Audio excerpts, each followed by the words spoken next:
मोठी अपडेट आहे। नीट पेपर फुटी प्रकरणात शिवराज मोटेगावकरच्या मुलाची सीबीआय कडून चौकशी होणार आहे। मोटेगावकरला अटक केल्यानंतर आता त्याचा मुलगा हा सीबीआयच्या रडारवर असल्याची माहिती आहे। पुण्यातल्या सीबीआय कार्यालयात मोटेगावकरच्या मुलाची पेपर फुटी प्रकरणी चौकशी। पुढारी न्यूजवर या क्षणाची सगळ्यात मोठी बातमी आपण बघतोय। शिवराज मोटेगावकरनं स्वतःच्या मुलासाठी पेपर फोडल्याचा सीबीआयला संशय आहे आणि त्याच अनुषंगानं आता शिवराज मोटेगावकरच्या मुलाची सीबीआय कडून चौकशी सुरू आहे। चौकशीतून नेमकी काय माहिती समोर येते हे बघणं सुद्धा अत्यंत महत्त्वाचं असेल। नीट पेपर फुटी प्रकरणात नवनवीन माहिती समोर येते, त्यामधलीच ही महत्त्वाची अपडेट। याविषयी सविस्तर माहिती जाणून घेऊयात। आमचे प्रतिनिधी ज्ञानेश्वर चौतमल आपल्या सोबत आहेत। ज्ञानेश्वर,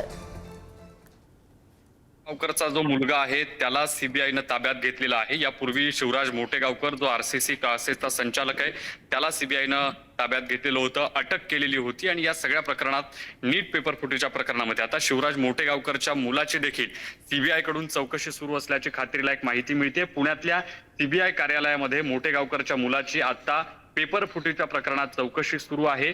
आपण जर बघितलं असेल तर या सगळ्या प्रकरणाच्या संदर्भानं जो सीबीआयला संशय होता की मुलासाठी पेपर फोडलेला आहे, तर याच प्रकरणात मुलाचा नेमका काय कसा रोल आहे हे सीबीआयला तपासायचं आहे। आणि याच सगळ्या प्रकरणात जेव्हा शिवराज मोटेगावकरला अटक करण्यात आली तेव्हा त्यांना अनेक प्रश्नांची उत्तरं द्यायला नकार दिलेला होता आणि याच प्रकरणाची जी पाळंमुळं आहेत ती सीबीआयला शोधून काढायची आहेत। कोणाकोणाचा यामध्ये नीट पेपर फुटीच्या प्रकरणामध्ये सहभाग आहे, कोणाचा नेमका काय रोल आहे हे सध्या सीबीआय तपासते आहे। आणि याच सगळ्या जेव्हा घडामोडी घडत आहेत तेव्हा ही आत्ताची या क्षणाची मोठी घडामोड म्हणावी लागेल, कारण काल जेव्हा शिवराज मोटेगावकरला अटक करण्यात आली तेव्हा वेगवेगळ्या ठिकाणी झाडाझडती देखील सीबीआयनं त्याच्या कार्यालयांमध्ये घेतलेली होती आणि आता शिवराज मोटेगावकरचा जो मुलगा आहे त्याला देखील चौकशीसाठी ताब्यात घेतल्याची माहिती आपण बघतो।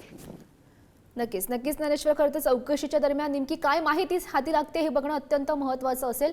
धन्यवाद दिलेल्या सगळ्या सविस्तर माहितीसाठी।